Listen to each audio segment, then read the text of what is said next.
வணக்கம் நண்பர்களே. மறைந்த ஜனாதிபதி அப்துல் கலாம் அவர்கள் சொல்லுவாங்க, இது போல கனவு காணணும்னு. கனவுனா என்ன?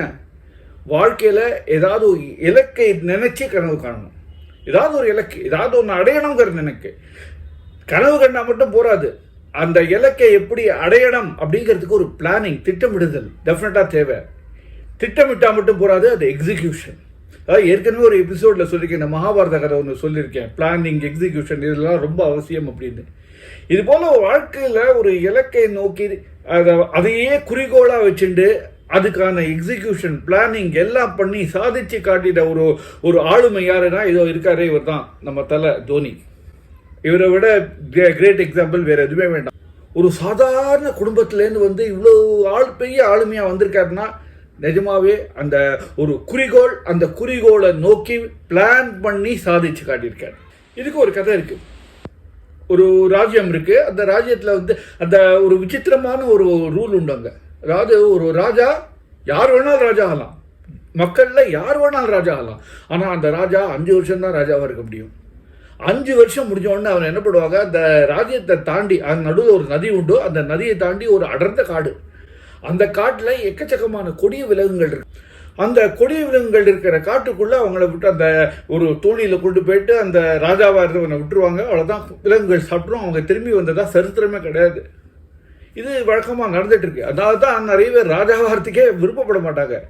அப்படியும் சில பேர் சரி எப்படி நம்ம போக போகிறோம், நம்ம ராஜாவாக வாழ்ந்துட்டு போவோமே அப்படிங்கிற ஒரு ஆசையில் ராஜாவாக வாழ்ந்துருக்காங்க. சில பேர் இந்த பயத்திலேயே ஒரு 2-3 வருஷத்தையே, 5 வருஷம் ஆக வேண்டாம், 2-3 வருஷத்தையே நெஞ்சு ஹார்ட் அட்டாக் போயிட்டாங்க. மீதி இருக்கிறவங்களும் அந்த 5 வருஷம் முடியும் போது கதறிட்டே போவாங்க. வேற வழி இல்லாமல் அந்த காட்டுக்குள்ளே போய் விட்டுருவாங்க. அவங்களும் போய் சேர்ந்துருவாங்க. அவ்வளோதான், இது வழக்கமாக நடக்கிறது. அதனால என்னாச்சுன்னா ரொம்ப வருஷமாக யாருமே ராஜாவாகிறதுக்கு முன் வரல. அப்போது ஒருத்தன் முன் வரான், சரி நான் ராஜாவாக இருக்கேன், உனக்கு 5 வருஷம் தான், 5 வருஷம் முடிஞ்சோடனே அந்த காட்டுக்குள்ளே விட்டுருவோம் சரிங்கிறான். இந்த 5 வருஷம் அவன் ராஜ்யத்தை ஆளறான், சந்தோஷமாக இருக்கான். 5 வருஷம் மாறுது.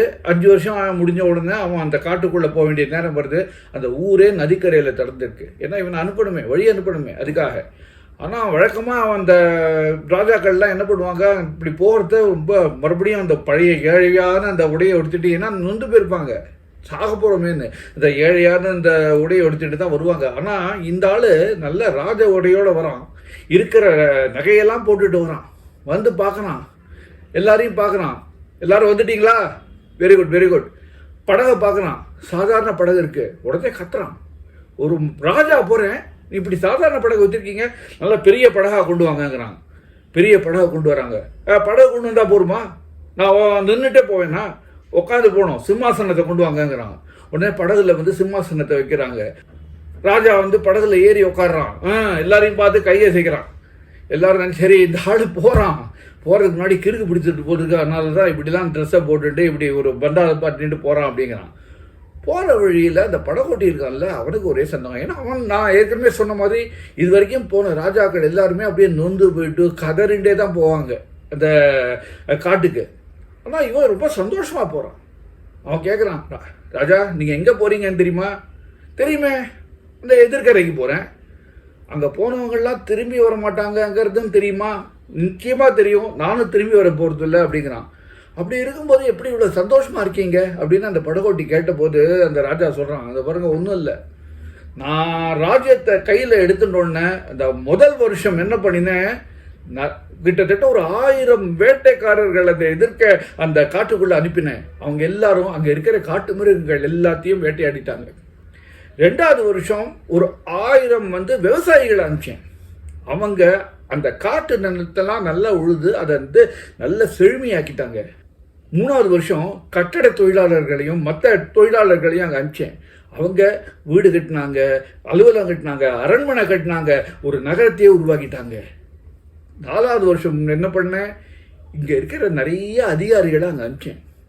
அவங்க குடும்பத்தோடு அங்கே போய் செட்டில் ஆகிட்டு இப்போ நல்லபடியாக எல்லாம் நிர்வாகம் பண்ணிட்டு இருக்காங்க. நான் இப்போது காட்டுக்கு போகல, என்னுடைய நாட்டுக்கு போகிறேன். நான் அதுவும் சாதாரணமாக போல ஒரு மன்னனாகவே தான் போகிறேன். போயிட்டு நான் இங்கே திரும்பி வரப்போகிறது இல்லை அப்படிங்கிறான். நீ அப்போது படகோட்டி சொல்கிறான், ஐயோ இது எனக்கு தெரியாமல் போச்சே. ஒன்றும் கவலை இல்லை, உனக்கும் என் நாட்டுக்கு வரணும்னு ஆசை இருந்தானா இந்த படகையை அப்படியே ஓட்டிட்டு வந்துரு, நீ திரும்பி போகாதே, சந்தோஷமா அவனை வச்சுக்கிறேன் என்ன அப்படிங்கிறான். படகு ஓட்டியும் சந்தோஷமா போயிடுறான். இல்லை, நம்ம பார்க்க வேண்டியது 2 விஷயம்தான். அந்த இண்டிவிஜுவல் இருக்காரு, ராஜாவா இருக்கணும் அப்படின்னு முடிவு பண்ணிட்டாரு. அது மட்டும் இல்லை, 5 வருஷம் கழிச்சு நான் சாகக்கூடாது, நான் ராஜாவாகவே இருக்கணும், 5 வருஷம் கழிச்சு சாகக்கூடாது, இதுதான் அவருடைய இலக்கு. அதுக்கு பிளானிங்.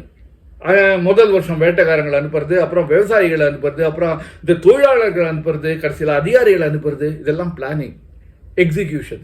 பார்த்தீங்களா எவ்வளோ திறம்பட பண்ணிட்டார் அவர். இதை தாங்க சொல்கிறது, வாழ்க்கையில் எதுக்குமே பிளானிங் வேணும், எக்ஸிக்யூஷன் வேணும். மறுபடியும் இன்னொரு இன்ட்ரெஸ்டிங்கான விஷயத்தோடு உங்களை சந்திக்கிறேன். அது வரைக்கும் உங்ககிட்ட இருந்து விடைபெறுவது உங்கள் SL நானு. வணக்கம்.